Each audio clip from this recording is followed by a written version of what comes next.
ശിവസേന ആലപ്പുഴ ജില്ലാ പ്രതിനിധി സമ്മേളനം കായംകുളത്ത് നടത്തി. ആംബുലൻസ് സർവീസ്, ചികിത്സാ സഹായം, പഠനോപകരണ വിതരണം തുടങ്ങിയവയും നടന്നു.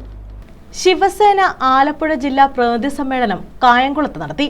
സംസ്ഥാന പ്രസിഡന്റ് അഡ്വക്കേറ്റ് പേരൂർക്കട ഹരികുമാർ ഉദ്ഘാടനം ചെയ്തു. ഗൗരിയമ്മ തുടങ്ങി ഇപ്പോൾ അവസാനം നമ്മുടെ ലോക്സഭാ തെരഞ്ഞെടുപ്പിൽ ശ്രീമതി ശോഭാ സുരേന്ദ്രൻ വരെ എത്തി നിൽക്കുന്നു. അപ്പോൾ ഈ ആലപ്പുഴ ജില്ലയിൽ പുരുഷ കേസരികളെക്കാളും കുറച്ചുകൂടെ പ്രാതിനിധ്യം സ്ത്രീകൾക്ക് വരുമെന്നുള്ളതാണ് അത് നിങ്ങളുടെ ഒരു പങ്കാളിത്തം കൊണ്ട് തെളിയിക്കുന്നത്. അപ്പോൾ ഞാൻ ഈ യോഗം നിശ്ചയിച്ച സമയത്ത് ഇതിൻ്റെ ഒരു അജണ്ട ഞാൻ ജില്ലാ പ്രസിഡന്റിനോട് പറഞ്ഞു. നമ്മുടെ പ്രധാന അജണ്ട എന്ന് പറയുന്നത് പാർട്ടിയുടെ അംഗത്വ വിതരണം. അതോടൊപ്പം തന്നെ ഏറ്റവും അടിസ്ഥാനപരമായിട്ട് പാർട്ടി ഇപ്പോൾ ചെയ്യാൻ ഉദ്ദേശിക്കുന്നത് പഞ്ചായത്ത് തല കമ്മിറ്റികൾ രൂപീകരണം. ആംബുലൻസ് സർവീസ്, രക്തദാനം, നിർധനരായ രോഗികൾക്കുള്ള ചികിത്സാ സഹായം, പഠനോപകരണ വിതരണം, രോഗികൾക്കുള്ള പൊതിച്ചോറ് വിതരണം എന്നീ ജീവകാരുണ്യ പ്രവർത്തനങ്ങൾക്കും തുടക്കമായി. പുതിയ ജില്ലാ കമ്മിറ്റിയും രൂപീകരിച്ചു. ദിനേശ് കട്ടച്ചിറയാണ് ജില്ലാ പ്രസിഡന്റ്.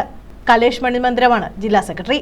ജില്ലാ വൈസ് പ്രസിഡന്റുമാരായി മനോഹരൻ മുതുകുളം, ജോയിന്റ് സെക്രട്ടറിമാരായി മനോജ് കരിയിലക്കുളങ്ങര, തുളസീധരൻ, CV ബ്രഹ്മാനന്ദൻ എന്നിവരെയും തെരഞ്ഞെടുത്തു. ജില്ലാ പ്രസിഡന്റ് സുജീന്ദ്രൻ, ബിജു, ഷിബു തുടങ്ങിയവർ പങ്കെടുത്തു. News bureau, Kayamkulam.